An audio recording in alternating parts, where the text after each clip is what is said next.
Bondi, amicaux du pasteur Bobo, partout où vous êtes, à travers le monde, tout possible, beauté, narasika, boibi, tous la binon, tous la actualité, président tous la masolo, un beau calabso Congo, tous la masolo et l'église Nabiso, masolo et l'église Nabiso, et on me rejoint pour ça, des bons, pas si moins espoir les années, dans des temps à autres, binon boibi, tout ça, monsieur belé avec ex-culture américain, témoignage naïe, à chaque fois, Maramanzan, bizarrement, mon boulot, tout ça, tout développer, tout analyser, de l'eau, tout consommer, ma cambozo de l'église d'Abisso, parce que ils ont ça moi pas si, mais hier, nous avons l'ongolais la misère Santana. À Kumbaye, Nanzela, Nzambe, à Goma Kotambo, le complexe témoignage, de temps à autre, ceux qui misèrent à mourir les alliés, et atteint la dimension spirituelle, et puis tout ça va analyser. D'autres vous en avez, peut-être vous en avez, mais vous n'avez pas aussi moi, boibi, vous en avez, tout ça, vous avez tout le monde, tout ça, évangéliste, Christ américain, Bolanda, Benemoko, l'autre vous en avez. Merci, bon, merci, tous en Christ évangéliste, Lukubika, tous en avez, sur le présent, Mbote évangéliste. Mbote pasteur Bobo, Mbote na balandinyo so ya micro du pasteur Bobo, na pesi Mbote na Hollande na mon conseiller, l'apôtre Jonas Victoire na mama, et Mbote na mama Gigi, Mbote na Mombo na France, où ezali papa Gédéon pe mama Jeto, Mbote na Mifi Mosheni na Gislin, Zamba Pambo la binominki na ba diaspora mobimba corps du Christ, bozala vraiment béni na kombo na Yesu. Bonne santé évangéliste. Santé est vraiment médiocre tala nyonso ezo lika na communauté na corps du Christ, c'est vraiment que ça passe pe mawa lelo corps du Christ, c'est ça ko fingama na lobaka autrefois que kobenga ma mosali nzambe so bi passer comme il lokola ridicule, et ça passe pasteur Bobo, santé za médiocre. Et ton nzambe abenga ka akutaka wapi, quelle mission ozala nango na église? Ngai nzambe tango abenga kanga kutanga na monde à ténèbres, c'est-à-dire nzambe arachanga pena na maboko ya Lucifer oyo botanga na Bible nga na travailler na comme secrétaire particulier na niveau ya Afrique centrale, c'est-à-dire mission na ezalaki à détruire rien que ya koboma Satan ezalaki ke makila nazalaki kokota na église ko détruire oyo ezali bana nzambe ko tia molimo impudicité ko tia molimo chasserie ezali financer ko tia oyo ezali désordre ba division manque à croissance ya église. Donc ils ont vraiment longue histoire kokota na ba musicien kokota oyo ezali na ba pasteur et na opéra qui tellement makasi eza pasi komona misala wana nga naza dans le Seigneur nazomona ngoti lelo kati na ba frère o soit disant ba chrétien ba yembi soit disant ba pasteur eza pasi. Donc vous avez monsieur à Satan pour détruire l'église. Pour na détruire l'église.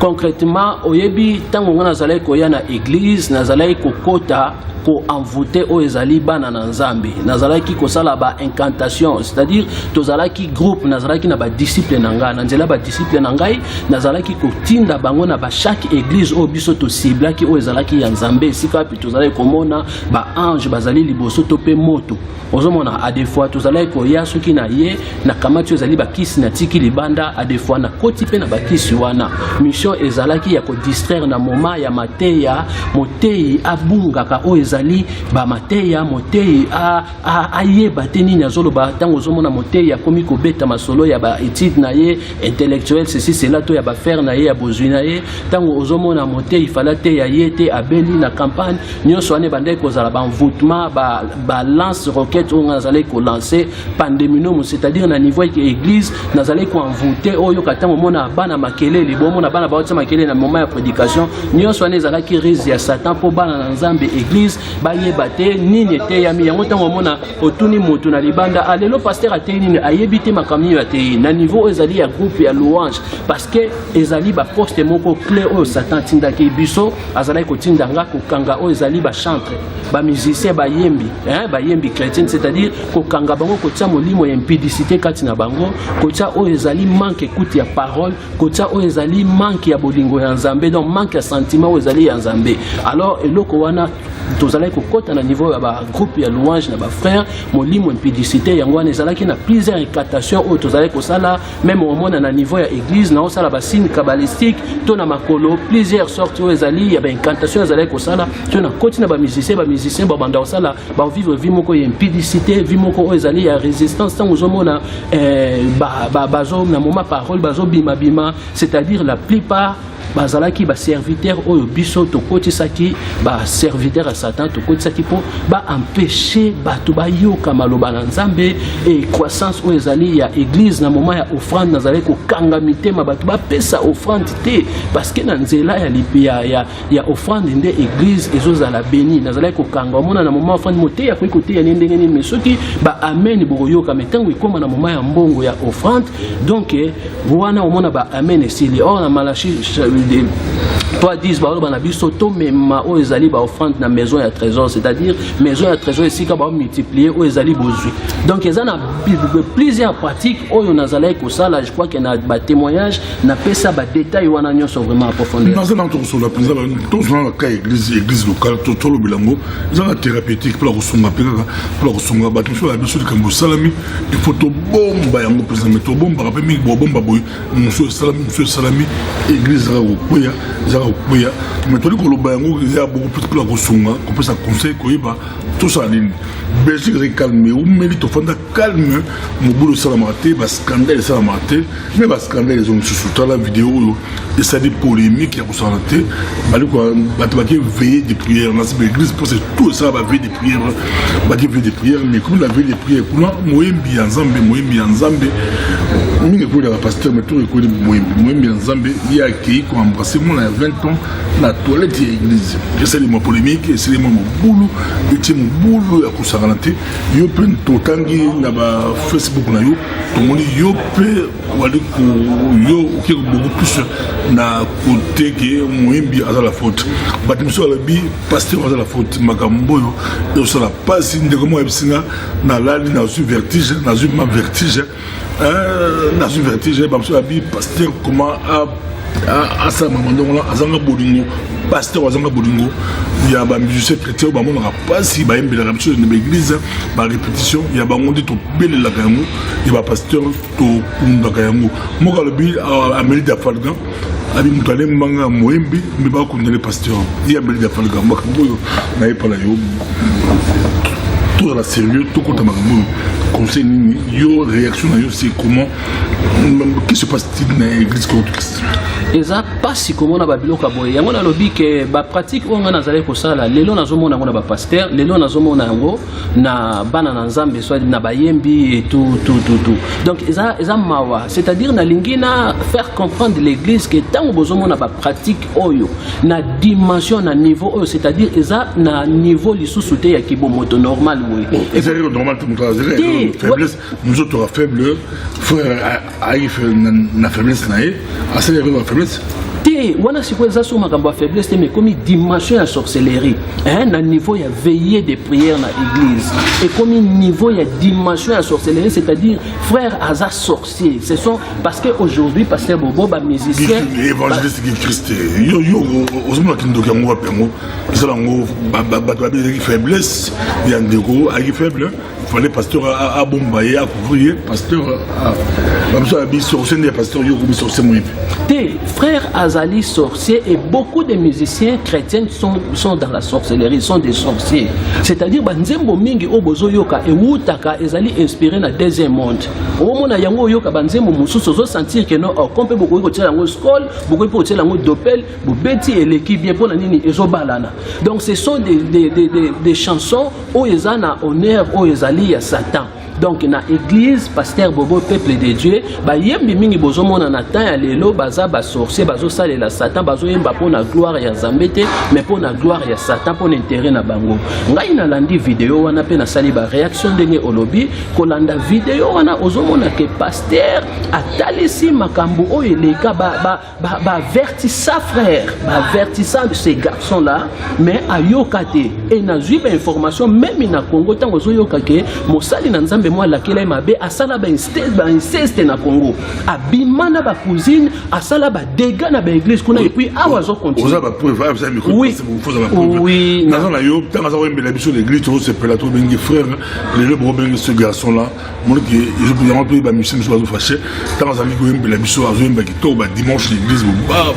to adorer to comme ces Nzambe wala za frère le comme ce garçon et a commis ces garçons parce que au monde Nzamba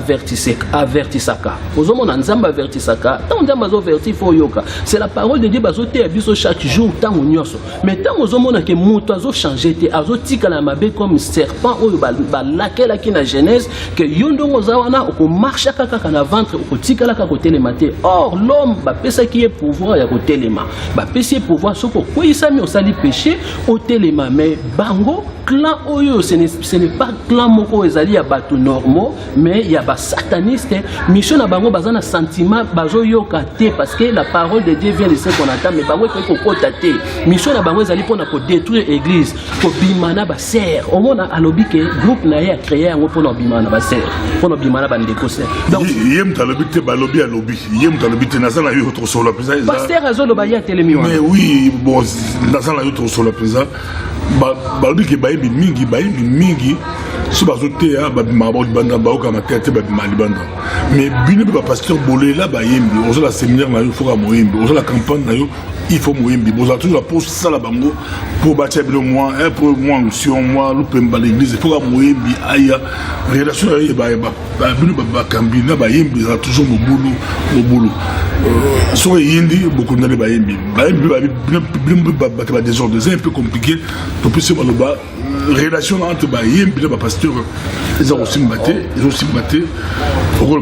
relation entre ba yembi na ba pasteur ezako simbate parce que to komi na tango ya suka tozomona bilembo oyo kolo na biso alobaki ba pasteur baza kati na distraction bazotala lisusu te que non na discerner esprit nini oyo anime mutu oyo to eza na kati ya mutu état d'âme ya mutu oyo tango moni mutu yo il faut luka nanu o consulter nzambe pourquoi mutu aye parce que les satanistes ils viennent bayaka omona bazosala badon omona ka yembaka kitoko tokomi komikosa na se ya grâce au frère azana ngulu tango tozomikosa na ba se ya grâce yo mona ka kozwi mutu OK la mission moko oyo ye na ngoza précis à détruire l'église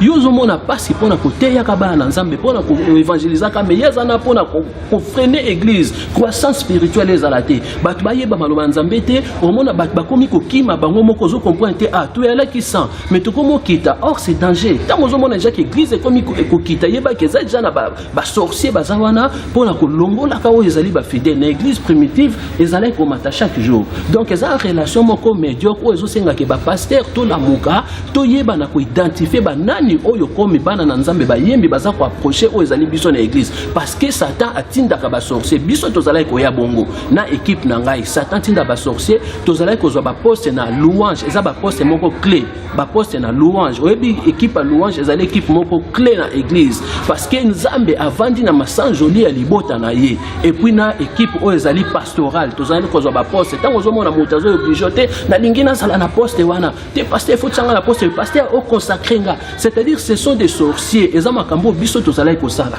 mission na bango eza rien que pour na ko détruire église ko kotsa esprit ya impudicité oyo ko yena église oyo ka solo ya impudicité omona batu oyo baza ni na sentiment ya nzambe ni na bolingwa moto ba oyo nga mona même pasteur bobo ba musicien mokili ba respecta kanga ba considérer kanga oyo ba yebani mais bano ba yebi kutu bango te mais tango ba moni yo bazo sala neti bango ba star donc soko bengiye a osala kutu ke ye star akomi ko sala sala obo akomi ko binisao omona bango wana soki concert to activité ali na ba lorx ba kuiti bazo ya wana donc ce sont des sorciers des démons yango na sengi mais bon temps bien mona bango bobeta maboko ayembi pe bambole mais so indi bako batmabe dans ça na yo solo to peut se va donc c'est tout le temps malam tout le temps malam parce que ba passion ba quand des amis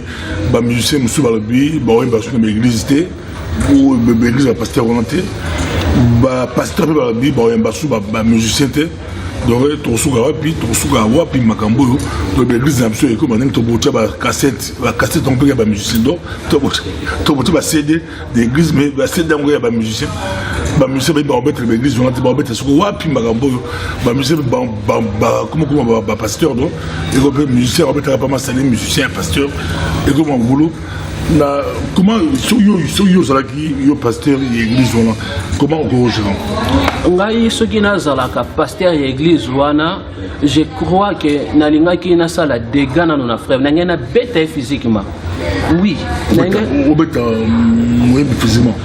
Tala passé bobo. Oyebi nzamba tse biso Bible zolo baboye na Ézéchiel chapitre 3 na verset 17 17 à 19. Bible lobi fils de l'homme, je t'établis comme un sentinelle. Toza ba sentinelle na maison d'Israël. Alobi crie. Ozomona voir même ce méchant bongami a boyiko bon lobité makila na ye donc akufa makila ne tombé sur yo. Ozomona donc c'est très important nous devons veiller pour na église ya Nzambe pour gagner un moko za feti monene pesa pasi pour gagner un moko et yo ovandi wana na mission ya ko détruire ngana ozomona pasi na nazo dépenser pour na yo na selo ba concert nazo ngisa bona cadre que non to honorer yo to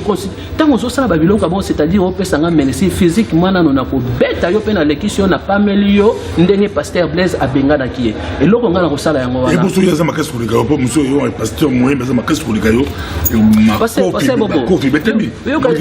bino bokanisi soki lelo oyo ngana zali nzamba lekisa nga banzela na pamba makamu musu tozo wango kaka spirituel te na niveau o ezali ya physique na ngai na connaissance o ezali ya art martiaux na ngai eza toujours na intérêt ya nzamba ko utiliser ngo pona intérêt na ye. Ce n'est pas quelque chose où ezali fruit à hasard. Nzamba bengi biso ba sentinelle tota ordre. Yesu ye moko nzambe na lola lati nzoto ya koti na temple beti batu po nini atanke nzamba ko koloba alléluia amen bobi makaka na malembe na nzambe na za Yesu te me asimbi fimbu botanga ngoti to kata alors passage wana biso to me mangoka spirituel oh ce sont la délivrance les démons tout ça mais physique mais oté ya biso nini parce que les choses oh ezali physique ezali image les choses spirituelles physique mais oté ya biso nini ozomona donc mutabongo osimbele fimbu obeti abimi libanda même papa nanda kutobeta kape bana to pona enoke po oyina ye mais o corriger mwana fimbu ebongi na mukongo azoba proverbe zoloba c'est très important donc na condition physique na connaissance à expérience à arts martiaux naza capable ya ko défendre kombo ya Yesu soki boyebo attaquer nga bongi yonde mutoye ko attaquer okoti na ndako nanga bitu attaquer bitu maze bitu molimo yongo ko sanzoto la nini te na verset Yesu abeta film pour l'église aussi verset bali ko ndayo mukimba bali ko quel verset aujourd'hui ya kubengana mondime Bible lobi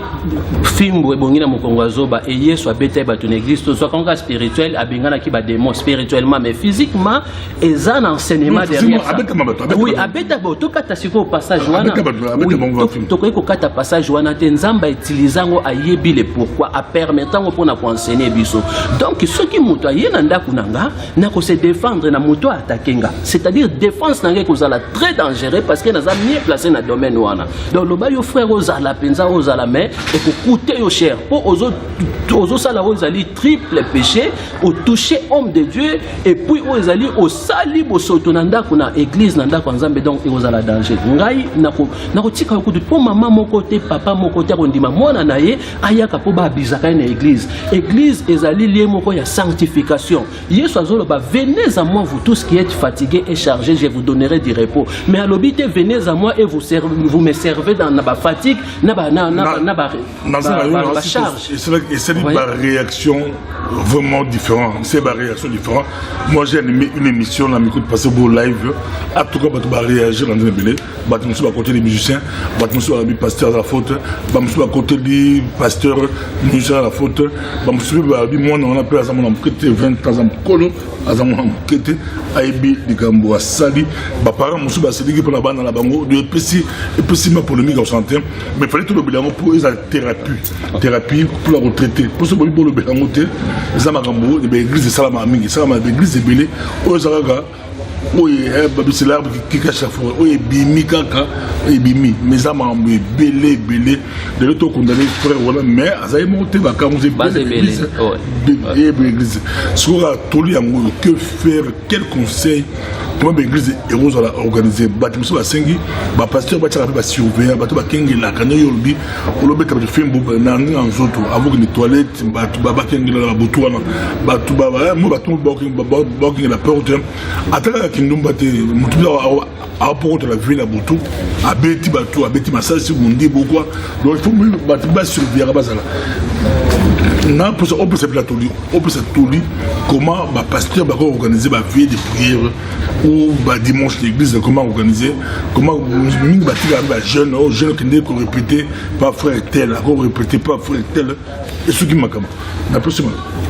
Ngana koloba boye eza très important, ce n'est que na lisungi ya molimo mosanto. Bible lobi, sans le Saint-Esprit nous ne pouvons rien faire, et ce n'est ni par la force ni par la puissance, mais c'est par l'Esprit de Dieu, c'est l'œuvre de Dieu. Et ça musala na biso tout ko ça elango selon biso te, il faut tozala toujours sur la recommandation divine. Hein? Alléluia. Donc pour na ko intervenir na ka oyo et sengeli vraiment biso ba pasteur, les hommes de Dieu to veiller to ndima n'importe qui te aye kaka sans ko consulter nzambe oyambi o tie déjà na service sacerdotal, o tie déjà na louange, o tie parce que monique frère ayembaka bien Lucifer se déguise un ange de lumière. La consultation de l'Éternel est très important pour éviter des dégâts. Ozomona pona ko éviter ba dégâts. Tant que tozomona même Samuel akende ko consacrer David, ba bimise Eliab, ba alobi oui o ngambe penza yeyo. A des fois biso tant que tozo komitala na miso kibomoto to se tromper to sala ba dégâts, ba chose pareille. Ozomona mais nous devons veiller pour na église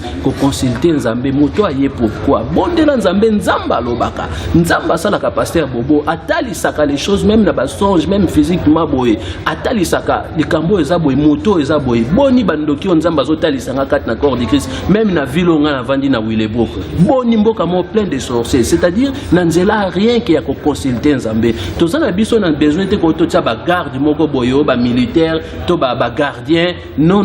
ba agent de gardiennage te tozana besoin na te parce que les anges de Dieu sont là tant toza ko confier dans nzambe ko consulter nzambe akoyeba nako talisa biso tout ce qui se passe au ezali ya bosoto na kati na église et kozala lipamboli mingi. L'église doit comprendre que la grâce est allée trompeuse. Kozala nangolu parce que pasteur alobi aza eto amona ki ngolu oui mais ngolu yango ne mutu ezoko sabiso. Kozala nangolu elingi kolobate ke oza condamné te. La grâce est allée faveur moko don moko gratuit faveur o bakoyi kozala condamné et grâce est pour na un condamné. Ozomona, tout comme na vie réelle boye, un juge a libérer un prisonnier parce que azali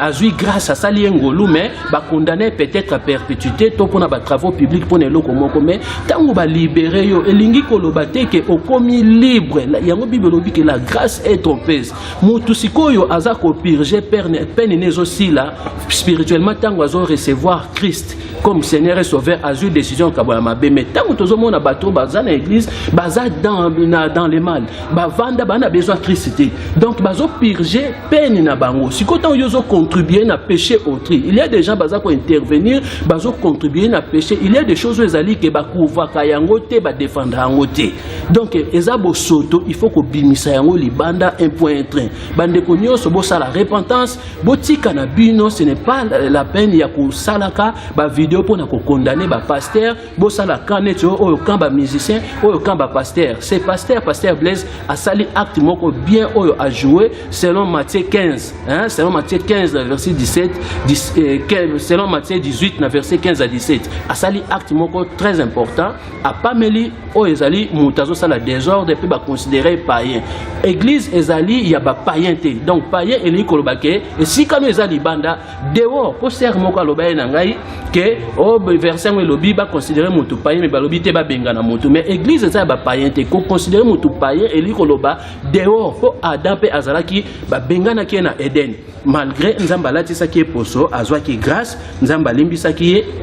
a bengana ki na Eden c'est-à-dire tout comprendre les sous-souke ko pardonner eli kolobate ke otika na mutu wana ndenge bozalaki non Bible lobi fouiller les mauvaises compagnies sortez au milieu de ko pardonner cela ne dit pas que otika mutu wana kaka tete oko longola mutu wana pembe no mais akena pardon ndenge Adam abimaki na pardon ya Nzambe mais akitaki o ezalaki Eden donc repentez-vous l'homme de Dieu a agir fidèlement selon la parole de Dieu Nzamba lobi boya na ngai na mikumba pe na kolemba mais alobi te bo salela ngai na mikumba pe na kolemba tango moni bato atikala ya mikumba pe kolemba ça ce sont des sorciers ba emi musu ba sidi ki ba biso kola l'église to botama l'église to kolu ka l'église makambo ya bozo ba to ebi ngote makambo yo et autre pour les comme n'importe qui azara na belle voix akoyembela na l'église babi faute ba pasteur bileni bobibisi musala bon bazé ba yembi baza oyembela nzambe ba yebala déjà babanga nzambe bino ba pasteur ndebo kotisi po bokipo ole bozwa bango bo suta bango bo suti ba yembi ba yebala beaucoup de la belle voix, Bozué, au petit Royemba. À la belle voix, beaucoup Yemba, il y a beaucoup de mouvements dans l'église parce que vous supposez que vous avez solo, vous avez Nzambe, vous avez l'église, vous avez l'église, vous avez Nzambe, vous avez Nzambe. Et le moussa, baby, comme n'importe qui, à n'importe qui, à Koyemba, dès toujours comme on a beau job, il y a beaucoup plus faute. Il y a pasteur, pasteur, comment au suga mutumoba iska wuti o éviter abon mte ba pour éviter père spirituel na o éviter pour avoir la belle voix aux yeux au mutani on a fait batikaye ayemba la wenge ayemba pa fere ayemba pa kofi olomide ayemba so nzamba bengi e bon ayepanza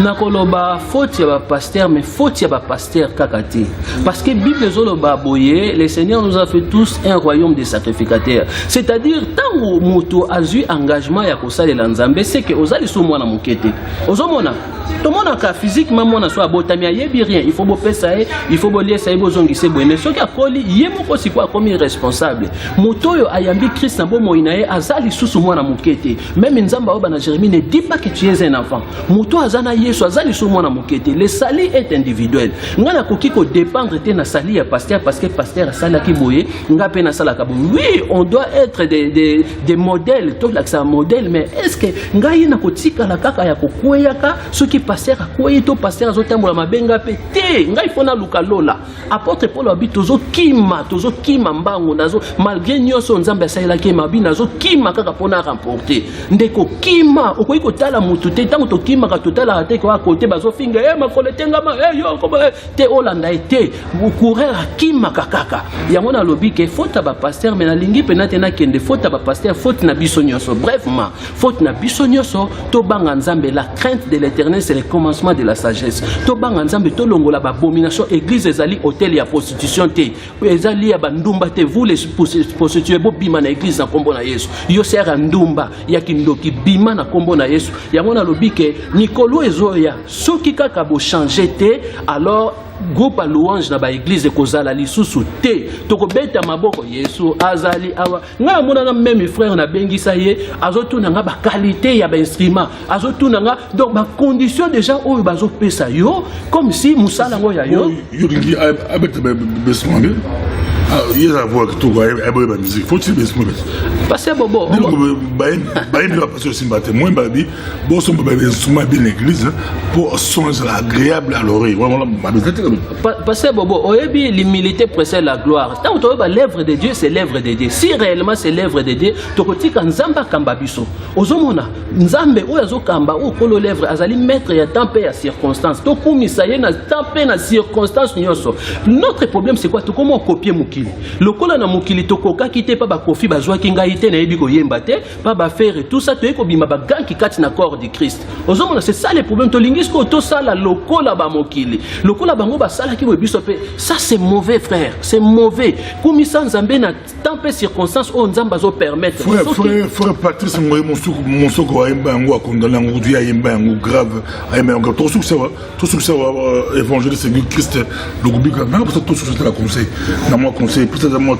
toli peut ça toli bali ko nda yo mo kilomba makambo ngisi et puis si pas si na ba parents sur ba parents peut ça conseil ba parents peut ça conseil bilingue peut ça conseil ba yembi peut ça conseil ba ndimi peut ça conseil ba pasteur donc un peu il y a me conseil 5 conseils na peut ça na loba boye conseil oyo vraiment na ko ko d'abord na ba parents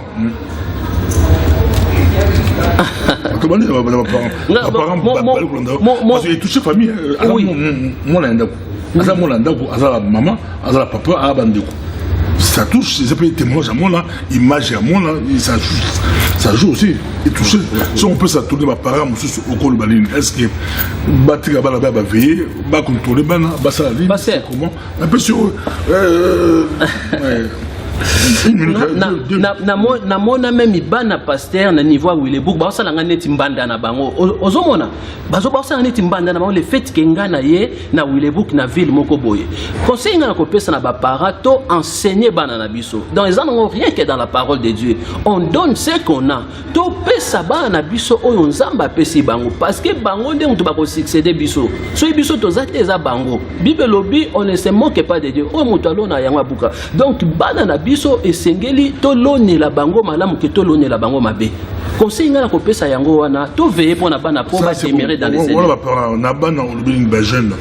ba jeune be balandiango ba jeune be balandiango be balandiango ba on la monde ba réaction na ba jeune ba on peut ça partager ba musu ba côté di camarade na bango à 20 ans ba musu ba condamner camarade à 20 ans mais quel conseil on peut ba jeune on ba zo église on ba zo baza ko l'église ba jeune bible zolo ba pona ba jeune réjouis-toi dans ta jeunesse mais yeba yango ke lobi liwe ezali na lingina loba boye na landa o ezali DiCaprio Renan DiCaprio abi la vie est un don na ko gâcher yango te yo jeune peut-être ozo kanisa koza mwana moki yeba ke nzamba yebeli o mwana mokete moto oyo azana nzambe azali susu mwana mokete salela tango mikolo ezali mabe okoki ko sala o ezali eloko moko ya motu ya nzamba ko fungwelo ba porte ko lever na génération na yo na tana yo esengeli o sala la différence esika ba jeune ba o sala bosoto yo sala o ezali la différence talisa lakisa exemple moko ya malamu atanke mwana na nzambe okomona ke nzambe akosala yo elembo parmi ya ba jeune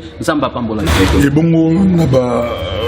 ba pasteur to succès pasteur ah oui yango na zala koloba pona ba yembi église ezali corps de Christ nzambe abengi biso nyonso ba un royaume sacrificateur bo sanctifier kombo Yesu nzamba ko pambola bino fungola bino ba porte o ezali na ba album o ezali na ba concert na musala ya musique nzamba ko bénir bino pona ba pasteur les hommes de Dieu to consulta katango nyonso nzambe ndenge David azali ko consulter nzambe to consulta ka Yesu wana po yenda azali kolo œuvre za bisoté donc soki omoni mutu aye linga o consulter nzambe koluka no to pesa ye ba engagement ba poste to ngandenge na bongo makibo ebokama timba na moko parce que américain maître américain bo pesinga poste moi monene me boyebi état d'âme na ngai te bo vandisa mutu azala enseigner bo salekir da boyebe sika wuti source nezani ni ndenge ba landela ki Jonas na se ya barque donc c'est très important to discerner ba nani oyo to senga esprit ya discernement pour no yeba ba nani baza ko approcher biso ba nani ya biso pe ba nani ya biso te nzamba opambola biso. Merci beaucoup dans ces évangélistes et Christ Lukubika à chaque fois ba dossier za makasi baza bato to zobango to kabango aso ba dossier belé to a des cas du ouais Mombaya du ouais Marie Missam mama minene ba affaire gégé dans toi donc mingi ya oza makasi to ba to ka surtout ki mato ebelé de ko sunga biso to tambula na bo solo to banga nzambe to sa na nzambe la bo solo na Congo kala ba génération la biso la église la discipline makasi les lois moi laisser aller côté des autres moi mon boulot mais d'autres ba bi méthode o ba saledi méthode o ba sali ba moso ba bi ndeko alandi wale ça pour wale ça peut la kina a benga na kibatu mais wale ça za moto de bosote ko benga la batu na église et banda lango kala pesa merci d'être monandi prochainement Israël micro du pasteur Bobo et c'est dans tous les cas et sera bolingo tout lingana surtout bolingo tout bon ensemble. Merci.